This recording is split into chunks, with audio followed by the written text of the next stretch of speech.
Hi everybody, I'm Ron Moore and we're here with our firehouse training clips.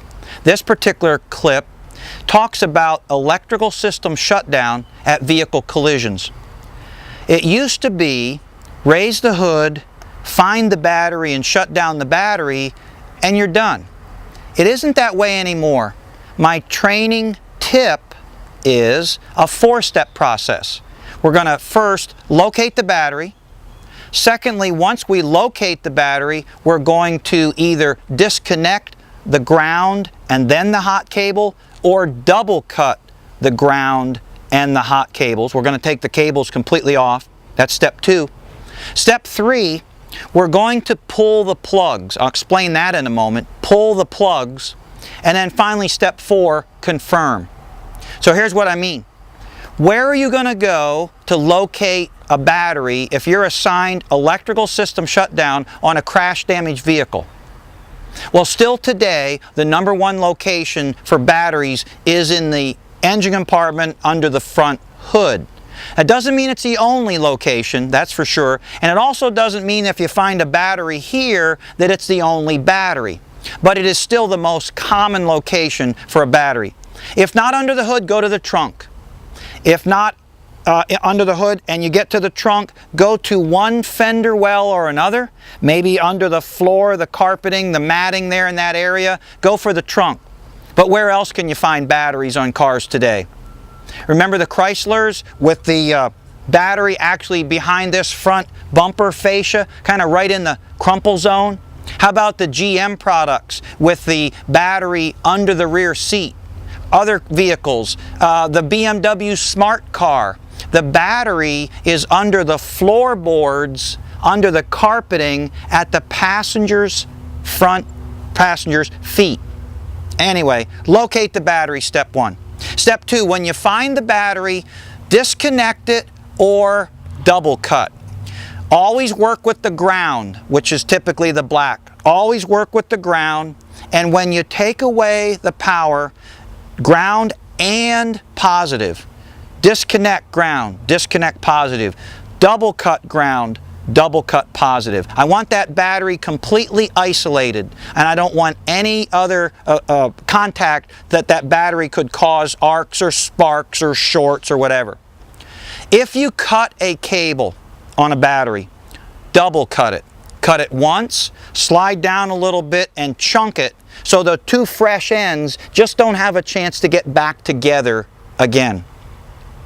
Step three, if somebody has a late model car, say, I don't know, 5 years or newer, if they've got a laptop or they've got a DVD player plugged into the cigarette lighter, there's a possibility that the car could experience power backfeeding. The power from that computer or the power from that DVD player could backfeed through the plug-in, through the cigarette lighter, and actually keep some critical circuits still hot in this car, even though you shut the battery down completely. And ironically, one of the circuits that could remain energized by power backfeeding is the airbag circuits. The airbag, the seatbelt pretensioners, the pop-up roll bars, they're all in the same circuit. And that's one that we definitely want powered down. So step three, pull the plugs. Ask the medic inside or get a rescuer inside. Pull anything that's plugged into any cigarette lighter, front row, second row, or even third row.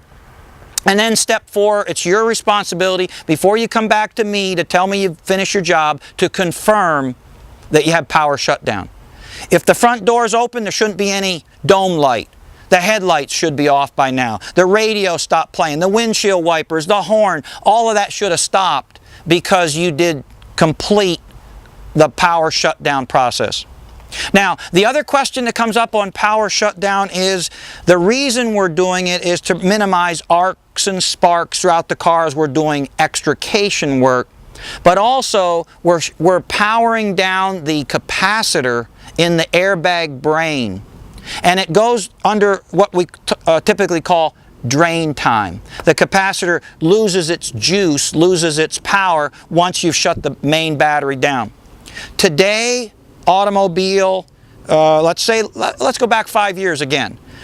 From today's automobile back 5 years, the average drain time 2 minutes to 5 minutes.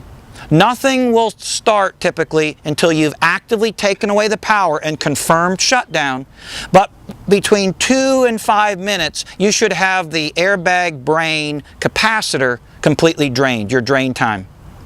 BMW, for example, has a drain time of 1 second, and there are drain times longer than 5 minutes. Nothing starts happening until you power down the vehicle. So that's Ron's trainer tip on power shutdown. Make sure as an officer, make sure as a trainer in your department that you're having your firefighters go through a 4-step process that starts with locate, goes to disconnect or double cutting, continues to pulling plugs, and ends with confirming that in fact, yes, the power to this vehicle is powered down. You've increased the safety for all of us at the crash scene.